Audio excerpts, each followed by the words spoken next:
সুস্থতা আল্লাহর অনেক বড় নিয়ামত। অসুস্থ না হলে সেটা বোঝা যায় না। আসসালামু আলাইকুম, সবাই কেমন আছেন? আলহামদুলিল্লাহ আমি ভালো আছি। এখন বৃহস্পতিবার রাতেই শরীর খুবই খারাপ হয়ে গিয়েছিল, এই জন্য শুক্রবারে এই সন্ধ্যায় অ্যাডমিট হয়েছি হসপিটালে, অপারেশন করে এনেছি।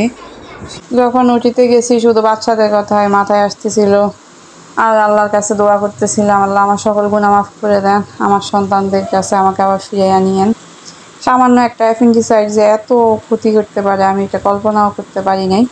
আলহামদুলিল্লাহ আলহামদুলিল্লাহ 7 দিন ভর্তি থাকার পরে বাসায় আসছি গত বৃহস্পতিবারে।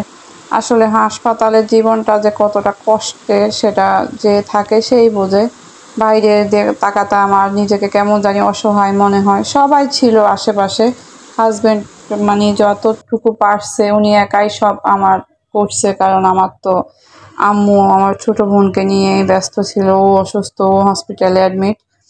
আল্লাহ আমাদেরকে কি এক পরীক্ষায় ফেলছে। যাক আলহামদুলিল্লাহ। আসলে হাসপাতালের জীবনটা কাউকে বোঝানোর মতো না কেমন ছিল, তারপরেও অনেক শুকর। হাজব্যান্ড, আমার শ্বশুরবাড়ির সবাই ছিল, আমার ছোট ননাস, এই জন্য এত কষ্ট হয় নাই। বাচ্চা, আমি তো চিন্তায় ছিলাম আমার ছোট ছেলেটাকে নিয়ে, ও আমাকে ছাড়া থাকে না। যাই হোক আলহামদুলিল্লাহ ছিল। আসলে 7টা দিন আমার কাছে জাহান্নাম মনে হয়েছে, কারণ অন্য কারোর উপর ভর করে থাকা অনেকটা কষ্টকর। হাজব্যান্ডের তা মানে উনি ওনার 100% দিছে আমাকে।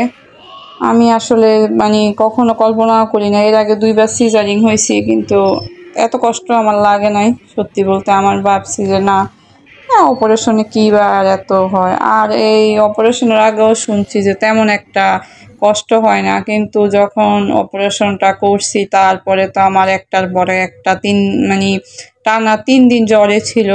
এই জন্য আমাকে রিলিজ দিতে 7 দিন সময় লাগছে। যাই হোক, আমার ভাইয়ারও অনেক অবদান আছে। সবাই দোয়া করবেন আমার জন্য, আমি যাতে আমার সকল অসুস্থতা কাটিয়ে সুস্থ হয়ে আমার বাচ্চাদের পাশে থাকতে পারি। তো সবাই ভালো থাকবেন, দোয়া করবেন। সবাই আমার জন্য দোয়া করবেন, নিজেরাও ভালো থাকবেন। আসসালামু আলাইকুম, আল্লাহ হাফেজ।